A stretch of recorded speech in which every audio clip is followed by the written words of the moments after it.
ठाकरेंच्या तालमीमध्ये वाढलेला सच्चा आणि निष्ठावान शिवसैनिक कसा असतो याचं जिवंत आणि ज्वाज्वल्य उदाहरण म्हणजे खासदार तथा महाराष्ट्र राज्याचे शिवसेनेचे नेते आदरणीय संजयजी राऊत साहेबांसाठी जोरदार टाळ्या वाजवून त्यांचं स्वागत आणि आदरणीय राऊत साहेबांना विनंती करतो या प्रसंगी आपले विचार व्यक्त करावे। आपल्या सर्वांशी संवाद साधताय शिवसेनेची महाराष्ट्र राज्याची मुलूक मैदानी तोप आणि शिवसेनेचं झुंजार व्यक्तिमत्व शिवसेनेचा वाघ आदरणीय संजयजी राऊत साहेब आपल्याशी संवाद साधताय।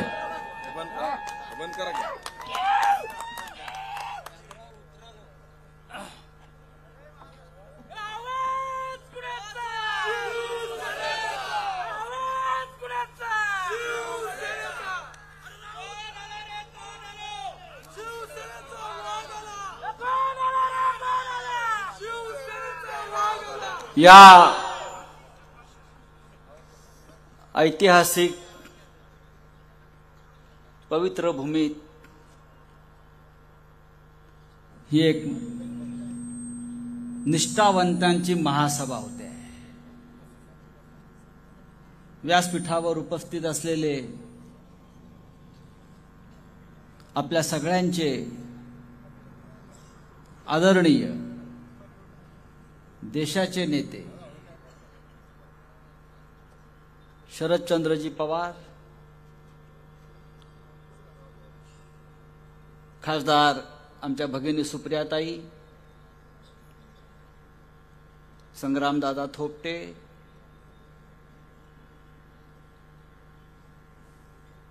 आमदार संजय जगताप, शशिकांतजी शिंदे, या भागातले आमचे शिवसेनेचे तडफदार नेते कुलदीप तात्या कोंडे आणि मगाशी फार मोठी व्यासपीठावरल्या नेत्यांची यादी सुप्रियाताईंनी वाचली। त्या उमेदवार आहेत, त्यांना वाचावंच लागेल। पण आज आपण इथे सगळे जमलेले आहात ते माननीय शरद पवार साहेबांना ऐकण्यासाठी। सुप्रियाताईंनी मला आमंत्रण दिलं, मी आलो, कारण हे घरचं नातं आहे। शरद पवार या देशातले राजकारणातले पितामह आहेत। मी त्यांना भीष्म पिता हा यासाठी म्हणत नाही कारण भीष्म कौरवांच्या बाजूने होता आणि भीष्म शेवटी हा लढाईच्या शेवटी शरपंजरी पडला, लढू शकला नाही। पण हा आमचा पितामह अजून मैदानामध्ये उभा आहे, लढतोय। आणि लढणाऱ्याचाच इतिहास लिहिला जातो, पळपुट्यांचा नाही। या व्यासपीठावर आणि समोर ही लढणाऱ्यांची फौज आहे। सुप्रियाताईंनी मगाशी आपल्या भाषणामध्ये एक महत्त्वाचा मुद्दा मांडला विकासाच्या दृष्टीनं, तो म्हणजे आपलं सरकार आल्यावर आपण कर्जमाफी करू असंच आपण सांगितलं। नक्कीच कर्जमाफी करू, पण गद्दारांना माफी करणार नाही। माफी करू शेतकऱ्यांसाठी, पण गद्दारांना माफी करणार नाही। गद्दारीला माफी नाही यापुढे। मगाशी व्यासपीठावर बसलो असताना पवार साहेबांनी समोर असं दाखवलं, पहा इथे किती पांढऱ्या टोप्या आहेत। त्या या भागामध्ये अजूनही पांढऱ्या टोप्या आहेत आणि जरा सूर्य मावळला, हे प्रकाश हा सुरू झाला आणि या टोप्या अधिक उजळून निघाल्या, स्वच्छ चकचकीत। ह्या टोप्या काही बीजेपीच्या वॉशिंग मशीन मधून धुवून आलेल्या नाहीत। या ओरिजिनल प्रामाणिक, या बदलणाऱ्या टोप्या नाही आहेत। आज इथे बदलली, उद्या तिथे बदलली, अजिबात नाही। ही लढाई जी आहे सुप्रियाजी, बारामतीतली लढाई नाही आहे, ही महाराष्ट्राची लढाई आहे. आणि महाराष्ट्राची लढाई या बारामतीच्या मैदानात किंवा या युद्धभूमीवर खेळली जाते. उद्धव ठाकरे सुद्धा दौरे करतायत, माननीय शरद पवार साहेब फिरतायत, परवा राहुल गांधी महाराष्ट्रात येत आहेत. पण महाराष्ट्रातली लढाई ही मोदी विरुद्ध माननीय शरद पवार आहे. महाराष्ट्रातली लढाई ही उद्धव ठाकरे विरुद्ध नरेंद्र मोदी आहे. आपण आता विचार करायचा आहे की ज्या महाराष्ट्रानं इतकी आक्रमणं परतवून लावली, मोगलांना पाणी चारलं, आता आमच्या भाषेमध्ये बोटं छाटली, अफजल खानाचा कोथळा काढला वगैरे नाही, पाणीचा. जर गुजरात सारखं राज्य या महाराष्ट्रावर आक्रमण करणार असेल आणि महाराष्ट्राचा संपूर्ण उद्योग पळवून नेला जात असेल आणि त्यांचा डोळा या महाराष्ट्रात स्वाभिमान अभिमान यासाठी लढणारा राष्ट्रवादी काँग्रेस पक्ष, त्यांचे नेते माननीय शरद पवार, बाळासाहेब ठाकरेंनी स्थापन केलेली शिवसेना यांच्या पाठीत वार करून हा महाराष्ट्र ताब्यात घेण्याचा विचार कोणी करत असेल तर हा मराठी माणूस छत्रपती शिवाजी राजांचा मावळा अजूनही जिवंत आहे हे त्यांनी लक्षात ठेवलं पाहिजे. काही लोक गेले सोडून,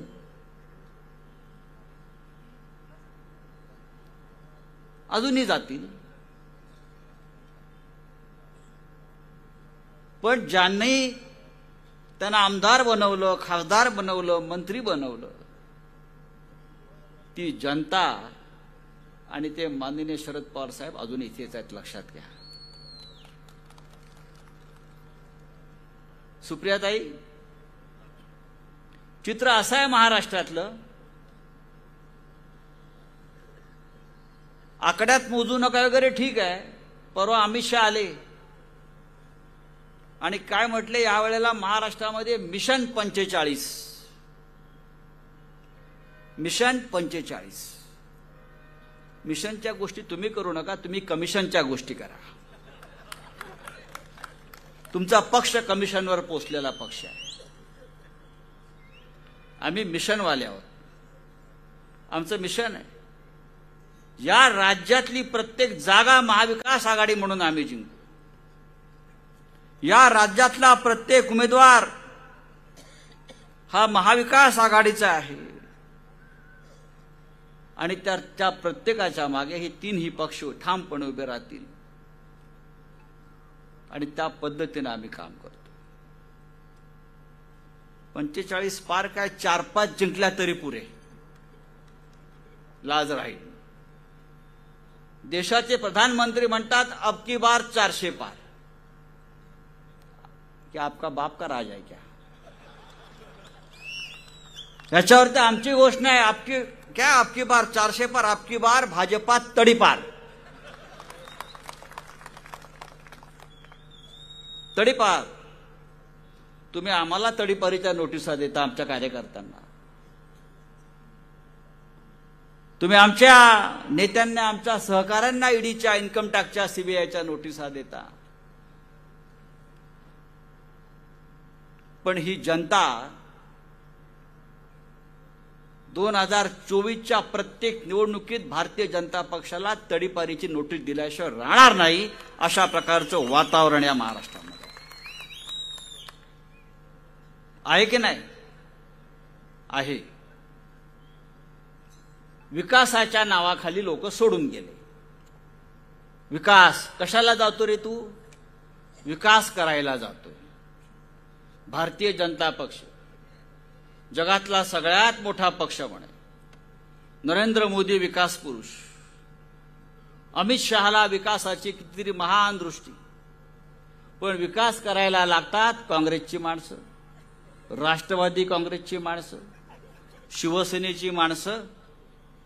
विकास बरं का. फार सुंदर मला एक कविता त्या दिवशी वाचनामध्ये आली. नागपुरी थकला म्हणून ठाण्याचा आणला.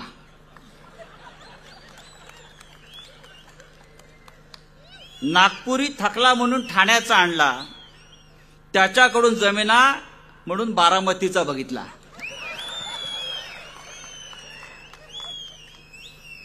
तो पुरेना म्हणून नांदेडवाल्याचा हात धरला.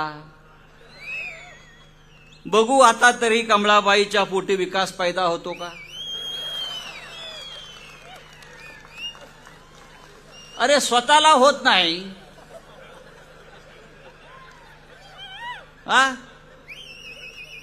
स्वतः विकास विकास विकास कुठे आहे विकास. म्हणून हे 3-3 बाहेरचे नवरे केले. त्यांच्याने सुद्धा होणार नाही. या महाराष्ट्राचा विकास, या देशाचा विकास गेल्या 70 वर्षात झाला, तो काँग्रेस पक्षाने केला. काँग्रेसचे आमचे मतभेद आहेत ना, होते, आज आम्ही एकत्र. पण ह्यांना वाटते की हा देश 2014 साली निर्माण झाला. 2014च्या आधी हा देशच नव्हता. 2014च्या आधी शरद पवार नव्हते, यशवंतराव चव्हाण नव्हते, बाळासाहेब ठाकरे नव्हते, पंडित नेहरू नव्हते, सरदार वल्लभभाई पटेल नव्हते. देशच नव्हता. हे सगळं जे दिसतंय मगाशी सुप्रियाताईंनी सांगितलं. लाल किल्ला सुद्धा मोदींनी बांधला, गेटवे ऑफ इंडिया मोदींनी बांधला, तिकडे इंडिया गेट आहे ते मोदींनी बांधलं, रिझर्व्ह बँक मोदींनी बांधली. मग त्या बँकेतले पैसे पळवायला अमित शहाला आणला. हा विकास, हा यांचा विकास. बरं का. तर कोणत्या विकासाच्या तुम्ही गोष्टी करताय, काय विकास केलात तुम्ही. एक नंबरचे ढोंगे आणि एक खोटारडे लोक आहेत. खरं म्हणजे आमचं सरकार तर 100% येत आहे 2024ला केंद्रात आणि महाराष्ट्रात. या सरकारनं, मोदीनं गेल्या काही वर्षात इतक्या लोकांना भारतरत्न दिलेलं आहे. पण एक स्पेशल भारतरत्न मला मोदींना द्यायचं आहे. मी पवार साहेबांची परवानगी त्यासाठी घेईन. एक स्पेशल भारतरत्न, विशेष भारतरत्न पुरस्कार नरेंद्र मोदींना द्यायला पाहिजे. इतक्या जलद गतीनं फेकाफेक करणारा माणूस या जगात दुसरा जन्माला आला नाही. तो भारतात जन्माला आला, तो भारतीय जनता पक्षात जन्माला आला. कसं काय सुचतं या लोकांना, कुठे ट्रेनिंग मिळतं या लोकांना, कुठे कार्यशाळा यांची आहे. हे परवा महाशय कलकत्त्याला गेले नरेंद्र मोदी आणि काय म्हणाले की मी लहान असताना, हे यांना लहानपणीचं फार आठवतं अजून. मी लहान असताना मला कलकत्त्यातल्या मेट्रो ट्रेन विषयी फार आकर्षण वाटायचं आणि मी लहानपणी कलकत्त्यात मेट्रो ट्रेन पाहायला आलो होतो. मोदीचा जन्म झाला 1950 साली. कलकत्त्यात मेट्रो ट्रेन आली 1985 साली. तेव्हा हा माणूस होता 36 वर्षाचा. 36 वर्षाच्या माणसाला वाटतं मी लहान आहे. बरं का. हा कुठल्या तरी गुजरातच्या स्टेशनला चहा विकायचा. ज्या स्टेशनवर हा चहा विकायचा, मोदीचा जन्म झाला 1950 साली. ते स्टेशन निर्माण झालं 1971 साली. तिथे रेल्वे धावली 1974 साली आणि हा त्या स्टेशनवर लहानपणी चहा विकायचा. त्याच्यामुळे मला असं वाटतं की एक स्पेशल भारतरत्न यांना द्यायला हवं, जलद गतीनं फेकाफेक करणारी व्यक्ती म्हणून. किंवा या फेकाफेकीचा एक खेळ म्हणून ऑलिम्पिकमध्ये समावेश करावा आणि त्या खेळाचे कोच वस्ताद म्हणून नरेंद्र मोदीची नेमणूक करावी, अशा प्रकारचा काहीतरी एखादा विचार आपल्याला शरद पवार साहेबांच्या, कारण त्यांच्या खेळाशी संबंध आहे. जर नाही, आणि मोदीचा पण आहे, अमित शहाचा पण आहे. हातामध्ये बॅट न धरता हा जय शहा भारतीय क्रिकेटचा अध्यक्ष झाला. मला कोणीतरी विचारलं, जय शहाचा आणि क्रिकेटचा संबंध काय? मी म्हटलं, सुनील गावस्करला क्रिकेट त्याने शिकवलाय, कपिल देवला बॉल कसा घासायचा आहे त्याने शिकवला, वीरेंद्र सेहवागला सिक्सर मारता येत नव्हता, तो या जय शहाने शिकवला, त्याच्यामुळे तो भारतीय क्रिकेट बोर्डाचा अध्यक्ष आहे. हे असे चोर, लफंगे, ढोंगी, खोटाटे लोक या देशावर आणि महाराष्ट्रावर राज्य करतायत आणि जय श्रीराम म्हणतायत. अरे, श्रीरामाचं नाव घ्यायची त्यांची लायकी आहे. राम हा सत्यवचनी होता, राम एकनिष्ठ होता, राम कुटुंबवत्सल होता. मोदी साहेब, रामाला कुटुंब होतं. तुम्ही कोणत्या, क्या मेरा देश मेरा परिवार. अरे, जो माणूस फोटो काढताना कोणी मध्ये आला ते त्या माणसाला ढकलतो, त्याचा कसा का परिवार असेल?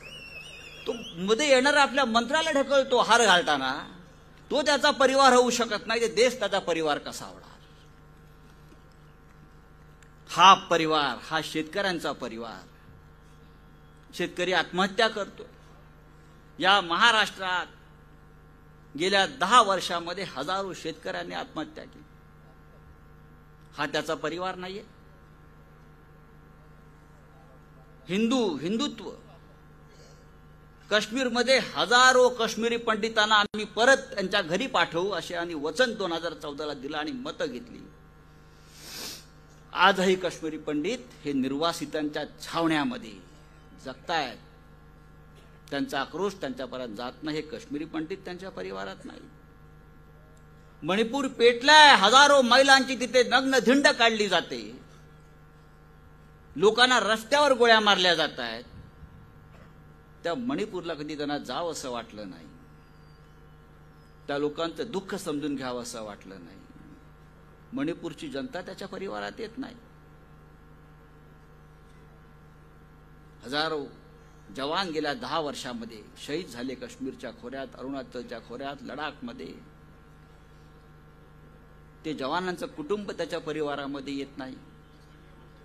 कोणता परिवार म्हणता आपण? याचा परिवार फक्त दोघांचाच आहे, तो आणि अमित शहा. याच्या पलीकडे त्याला परिवार नाही. पण हा महाराष्ट्र जो आहे हा कुटुंब बस.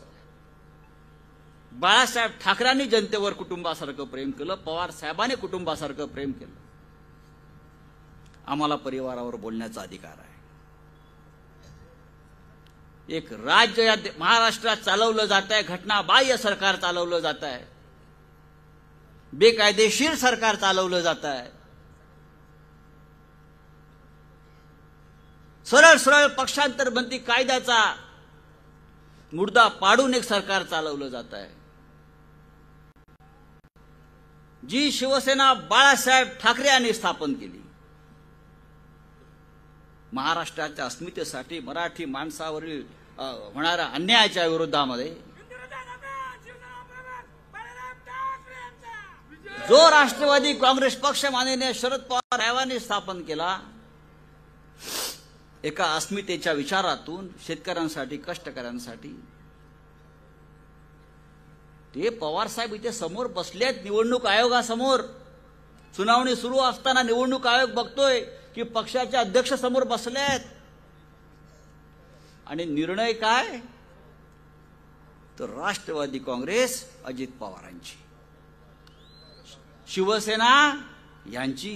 अहो, ते जन्माला आले नव्हते शिवसेना स्थापन झाली तेव्हा. शिवसेना त्यांच्याकडे. ते विधानसभेचे अध्यक्ष आहेत एक राहुल नार्वेकर. त्यांनी 4 पक्ष बदलले आतापर्यंत. ते शिवसेनेमध्ये होते, ते राष्ट्रवादी काँग्रेसमध्ये होते. त्यांनी शिवसेना, राष्ट्रवादी काँग्रेस बेईमान लोकांच्या हातात दिली. विधानसभा अध्यक्षानं कसं वागू नये घटनात्मक पदावर बसलेल्या त्याचं ज्वलंत उदाहरण म्हणजे राहुल नार्वेकर. मग अशी शशिकांत शिंदेने मला आठवण करून दिली, कागद आहे शिंदे साहेब. संग्राम थोपटे बोलत होते, नाना पटोले यांनी राजीनामा दिल्यावर संग्राम थोपटे यांचं नाव विधानसभा अध्यक्षपदासाठी चाललं होतं. आज जर संग्राम थोपटे त्यावेळेला विधानसभेचे अध्यक्ष असते तर ते इकडल्या निष्ठावान छत्रपती शिवरायांच्या मावळ्यासारखेच वागले असते, कायद्यानं वागले असते, या देशाच्या संविधानानुसार वागले असते. आणि एक गद्दारांचं सरकार त्याने येऊ दिलं नसतं.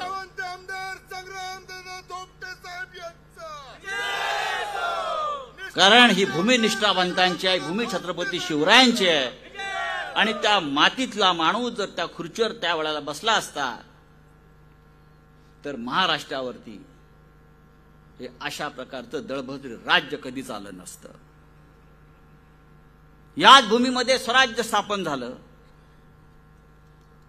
आणि याच भूमीतून आपल्याला पुन्हा एकदा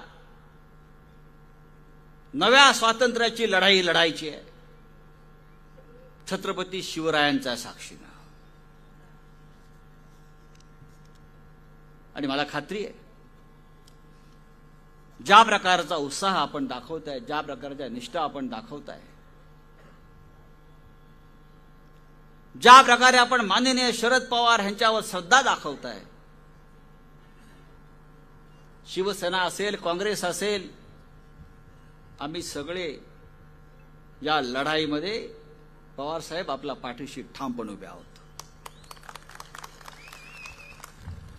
आणि ही बारामतीची लढाई नसून ही महाराष्ट्राची लढाई आहे, महाराष्ट्राच्या अस्मितेची लढाई आहे, प्रत्येक मराठी माणसाच्या अभिमानाची लढाई आहे.